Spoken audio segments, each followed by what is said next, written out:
Il est vrai que de nombreux acheteurs de bijoux anciens font l'erreur de supposer que l'ancienneté garantit l'authenticité des pierres précieuses. En réalité, la distinction entre pierres naturelles et pierres de synthèse n'est pas toujours évidente, même dans certains bijoux réputés. Contexte historique.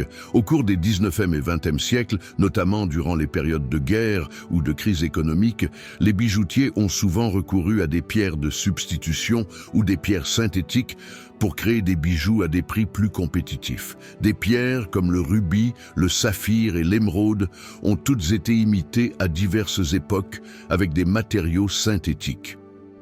Exemple de pierres de laboratoire utilisées, saphir synthétique, introduit à la fin du 19e siècle, ces saphirs fabriqués en laboratoire sont souvent difficiles à distinguer des véritables, surtout si les bijoux ont été mal expertisés. Émeraude synthétique.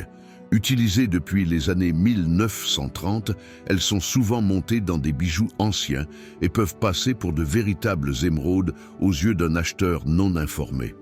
Rubis synthétique. Les laboratoires ont produit des rubis synthétiques de haute qualité depuis les années 1900. Beaucoup de bijoux anciens peuvent contenir ces pierres sans que cela soit clairement indiqué. Exemple de bijoux spécifiques. Les bijoux des années 1920-1940. Beaucoup de bijoux.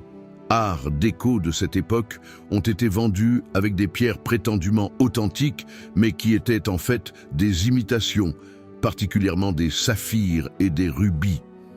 Les bijoux de certaines marques célèbres, bien que des marques comme Cartier ou Tiffany soient réputées pour leur qualité, il existe des cas documentés où des bijoux portaient des pierres de laboratoire, en particulier dans les lignes plus économiques.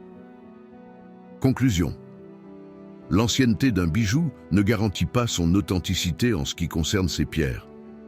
Pour ceux qui achètent des bijoux anciens, il est fortement recommandé de faire expertiser les pierres par un gémologue certifié ou une institution reconnue avant d'investir, afin d'éviter des surprises. Cette précaution est d'autant plus valable pour les pièces de valeur, où la provenance des matériaux peut grandement impacter leur estimation.